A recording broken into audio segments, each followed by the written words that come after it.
주님께서 여러분과 함께 또한 사제의 영과 함께 요한이 전한 거룩한 복음입니다. 주님 영광 받으소서. 15장 9절에서 17절까지의 말씀이 봉독됩니다. 그때에 예수님께서 제자들에게 말씀하셨다. 아버지께서 나를 사랑하신 것처럼 나도 너희를 사랑하였다. 너희는 내 사랑 안에 머물러라. 내가 내 아버지의 계명을 지켜 그분의 사랑 안에 머무르는 것처럼 너희도 내 계명을 지키면 내 사랑 안에 머무를 것이다. 내가 너희에게 이 말을 한 이유는 내 기쁨이 너희 안에 있고 또 너희 기쁨이 충만하게 하려는 것이다. 이것이 나의 계명이다. 내가 너희를 사랑한 것처럼 너희도 서로 사랑하여라. 친구들을 위하여 목숨을 내놓는 것보다 더 큰 사랑은 없다. 내가 너희에게 명령하는 것을 실천하면 너희는 나의 친구가 된다. 나는 너희를 더 이상 종이라고 부르지 않는다. 종은 주인이 하는 일을 모르기 때문이다. 나는 너희를 친구라고 불렀다. 내가 내 아버지에게서 들은 것을 너희에게 모두 알려주었기 때문이다. 너희가 나를 뽑은 것이 아니라 내가 너희를 뽑아 세웠다. 너희가 가서 열매를 맺어 너희의 그 열매가 언제나 남아있게 하려는 것이다. 그리하여 너희가 내 이름으로 아버지께 청하는 것을 그분께서 너희에게 주시게 하려는 것이다. 내가 너희에게 명령하는 것은 이것이다. 서로 사랑하여라. 주님의 말씀입니다. 그리스도님 참여합니다. 오늘 복음 말씀은 무엇에 대한 말씀 같으세요? 네, 사랑에 대한 말씀이지요. 그래서 저도 오늘 사랑에 대한 말씀을 좀 드리고자 합니다. 우리 어르신들께서는 그동안 신앙생활이 길어지신 만큼 하느님을 더 사랑하고 이웃을 더 사랑하는 분이 되셨어요? 네, 조금 자신이 없죠. 우리가 성당 활동을 열심히 하고 성당을 위해 사는 사람들, 저 같은 사제나 수도자들, 오히려 더 사랑이 식어져 버린 경우가 있죠. 저부터가 그래요. 어떻게 이런 일이 있을 수 있죠? 세례를 받고 성사생활만 잘하면 천국 간다는 잘못된 믿음이 있지는 않으세요? 그거는 우리가 예수님을 믿으면 천국 간다는 복음을 잘못 해석해서 사랑은 안 해도 되는 일이라는 생각이 속마음에 있어서 그래요. 나는 미사 잘 나갔으니까 천국 갈 수 있어. 그런데 용서와 사랑은 정말 하기 힘들다. 어떻게 다 용서하고 살아? 어떻게 다 사랑할 수 있어?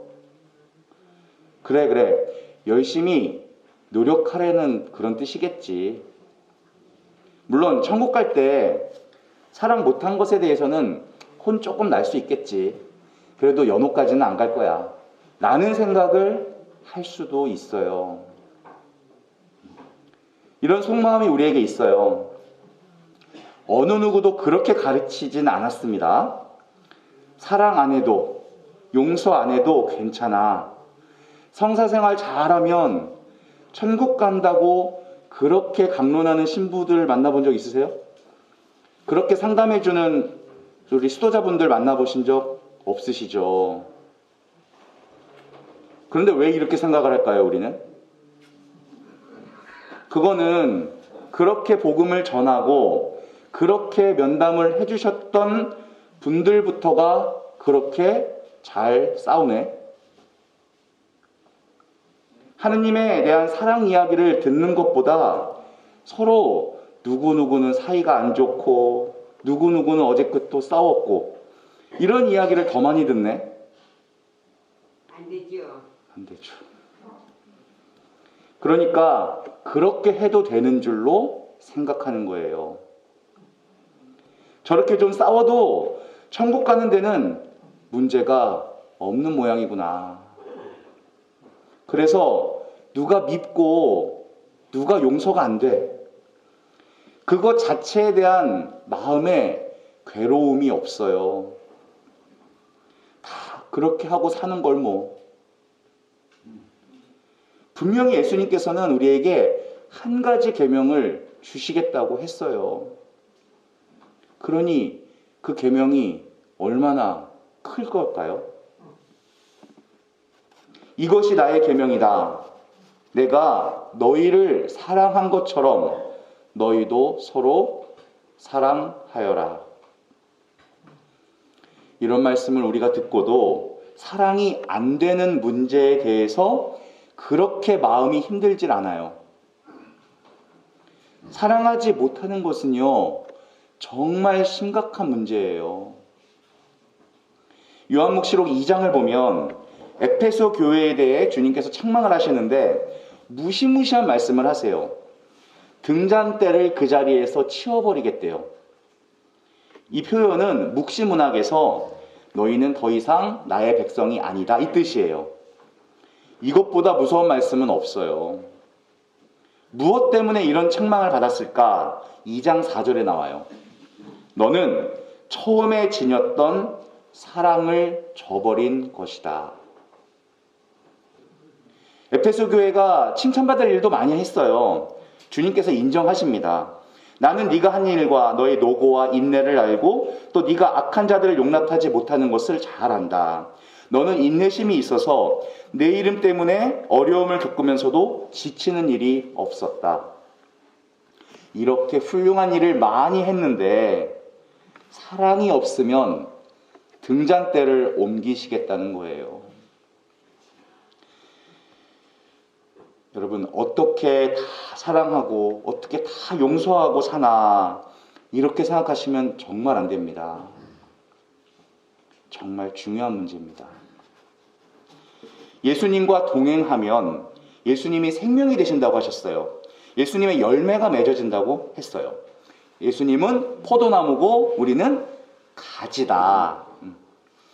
예수님을 믿는 순간 생명의 열매가 맺어지는 것을 보고 아, 저 사람이 신앙이 있는 사람이구나 라는 거를 알게 된다는 거예요. 그럼 예수님의 생명의 열매는 뭡니까? 바로 사랑이에요. 그러니 사랑에 대한 말씀이 얼마나 중요한지를 우리가 알게 돼요. 오늘 복음 16절, 17절을 보면 너희가 나를 뽑은 게 아니라 내가 너희를 뽑아 세웠다. 너희가 가서 열매를 맺어 너희의 그 열매가 언제나 남아있게 하려는 것이다. 그리하여 너희가 내 이름으로 아버지께 청하는 것을 그분께서 너희에게 주시게 하려는 것이다. 우리가 예수님으로 인해서 이제 사랑하는 사람이 되었다는 거예요. 그러면 우리가 무슨 기도를 해도 하느님이 다 들어주시겠다는 거예요. 이 사랑하는 것과 죄를 용서받는 것은 같이 가는 거예요. 내가 예수님을 믿었으니 죄를 용서받았다. 근데 나는 용서와 사랑이 조금 힘드네? 이런 경우는 없어요. 내가 정말 모든 죄를 용서받았다면 자동적으로 사랑하게 돼요. 사랑하지 못한다면 내가 죄 용서받은 것 장담하지 못하는 거예요. 루카복음 7장 47절을 보면 예수님께 와서 향유옥합을 깨고 그것을 발에 부어드리고 머리카락으로 씻어드린 여인이 나오죠. 다른 사람들은 전부 낭비한다고 펄쩍펄쩍 뛰었어요. 그런데 예수님은 그 여인을 칭찬하시면서 축복해 주십니다. 그러면서 왜 그렇게 하셨는지를 말씀해 주세요. 이 여자는 그 많은 죄를 용서받았다. 그래서 큰 사랑을 드러낸 것이다. 아, 사랑이 흘러넘치고 있는 것을 보니 이 사람이 죄를 용서받은 게 확실하구나 라고 느끼신 거예요. 그리고 여인에게 말씀하시기를 너의 믿음이 너를 구원하셨으니 평안히 가라. 우리가 죄를 용서받은 사람인지를 뭘로 보고 아느냐면 사랑이 많은 것을 보고 안다는 거예요. 용서하지 못하고 사랑하지 못하는 사람은 본인이 주님으로부터 죄를 용서받았다는 증거가 없는 사람이에요. 그리고 14절에 이어서 내가 너희에게 명령하는 것을 실천하면 너희는 나의 친구가 된다고 하셨어요. 다시 말해 사랑하는 사람은 예수님과 마음이 통하는 사이니까 친구라는 거예요. 그렇다면 사랑하지 못하는 사람은 예수님과 마음이 멀어도 한참 멀어요. 내 마음에 용서와 사랑이 없는 사람은 아무리 하느님 뜻을 구해도 알 수가 없어요. 마음이 통하지 않으니까 예수님께서 가르쳐주고 싶어도 가르쳐주실 수가 없어요. 그러면 어떻게 그렇게 되겠는가? 우선 우리는 사랑에 대해서 조금 정확하게 알아야 돼요. 어르신 여러분, 사랑이 없는 사람이 있을까요? 아무리 악해도 자식이 빵을 달라는데 돌을 줄 애비가 어딨냐고 했잖아요. 흉악범들도요, 자기 자식은 사랑합니다. 누구나 다 사랑의 마음이 있어요. 그런데 문제가 뭐냐면 이게 사람의 사랑이기 때문에 문제예요. 사람의 사랑과 하느님의 사랑은 달라요. 사람의 사랑도 사랑이라고 이름을 붙여놨으니까 똑같게 느껴지지만 이 사랑은 온전한 사랑이 아니에요. 우리 고통의 원인이 될 때가 많아요. 이 사랑 때문에 시기해요, 질투해요, 정욕을 가져요, 집착하죠, 기대하고 실망하고 복수심 갖고 원한 가져요, 소유욕이 넘쳐나요. 이런 것들이 나오는 거예요. 내 눈에 보기 좋은 사람은 사랑하고 내 눈에 꼴보기 싫은 사람은 미워하는 거예요. 이게 우리 사랑이에요. 그러니까 사랑이 다 좋은 게 아니에요. 예수님께서 우리더러 너네 사랑으로 사랑하라고 한 적 한 번도 없으세요.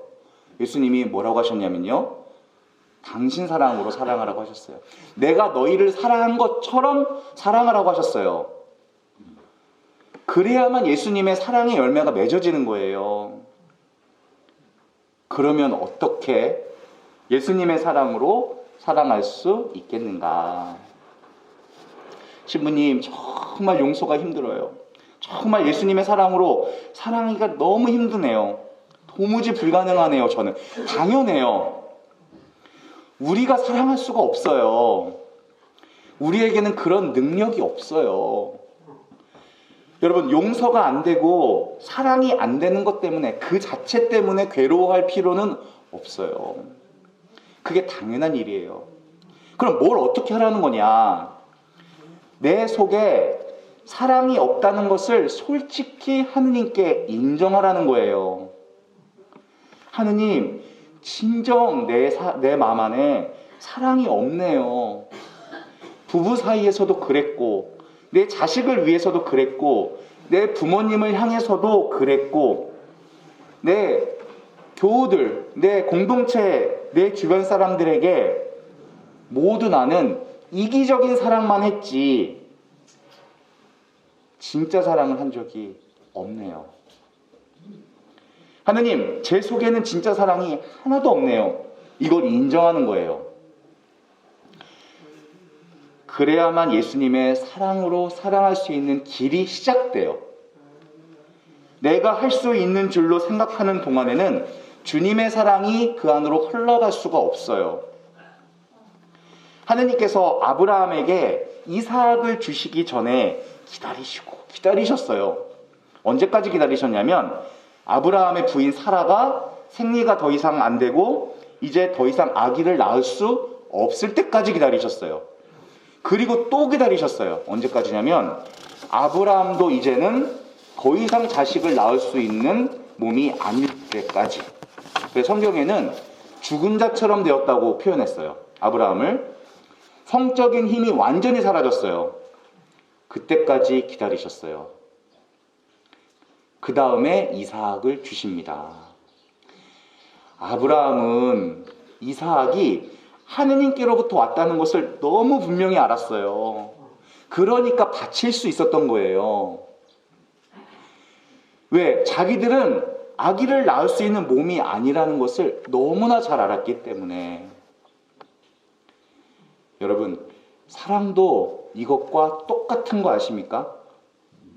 난 도무지 사랑이 안 돼. 내 속에는 진짜 사랑이 하나도 없어. 철저히 이기적인 사랑밖에 없어.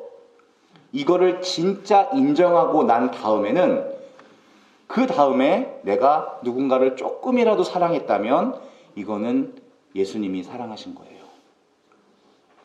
어떤 사람이 당신은 진짜 사랑이 많은 사람이군요. 그러면 무슨 말씀이세요? 저는 사랑이 조금도 없어요.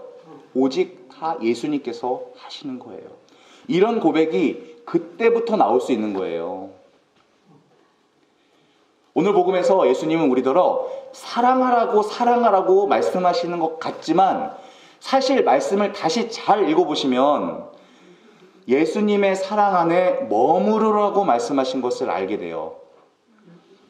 우리더러 사랑하라고 말씀하시는 게 아니라 내 사랑 안에 일단 머물러라. 예수님 안에 머물면서 그분이 부어주시는 사랑을 충만하게 먼저 받으라는 거예요. 우리가 할 수 있는 일은 사실 그거밖에 없어요. 우리가 진짜 다른 사람에게 줄 사랑이 없어요. 받은 게 없으니까 어떻게 사랑합니까? 여러분, 용서가 안 되고 사랑이 안 되는 분은 사랑을 받은 적이 없기 때문에 그래요. 사랑을 받은 적이 없으니까 그렇다는 거예요. 주님은 나에게 사랑을 엄청나게 부어주시지만 내가 주님 사랑 안에 머무는 시간이 거의 없으니까 사랑을 받아 누리지 못하고, 사랑을 받아 누리지 못하니까 자존심 싸움만 하는 거예요. 아무것도 아닌 문제에 신경질 부리고 예민하고 낙심하고 좌절하고 욕정에 쉽게 넘어가는 거예요. 내 마음이 너무 허하니까. 내가 너희를 사랑한 것처럼 너희도 서로 사랑하라고 하셨어요. 예수님이 나를 사랑하신 것을 내가 분명히 알아야 비로소 다른 사람을 사랑할 수 있는 거예요. 그게 우리 주님의 계획입니다. 여러분, 인생의 목표를 잘못 정하시면 말 그대로 고통이 시작돼요. 세상에 성공도 있고 재미도 있지만 그것에 인생의 목표를 두는 사람은 기쁨은 순간이고 고통은 말할 수 없어요. 그것이 세상에 우리에게 주는 기쁨이고 성공의 맛이라는 거예요. 진짜 우리 인생의 목표는 예수님이세요.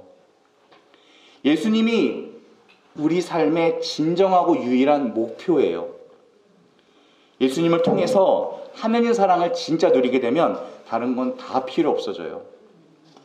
예수님께 기도합시다. 우리 주님, 아버지를 바라보는 눈을 뜨게 해주세요. 저는 그러면 충분하겠습니다. 오늘 성찬례를 통해서 당신과 온전히 한 몸을 이루는 시간을 우리에게 주셔서 감사합니다. 아멘.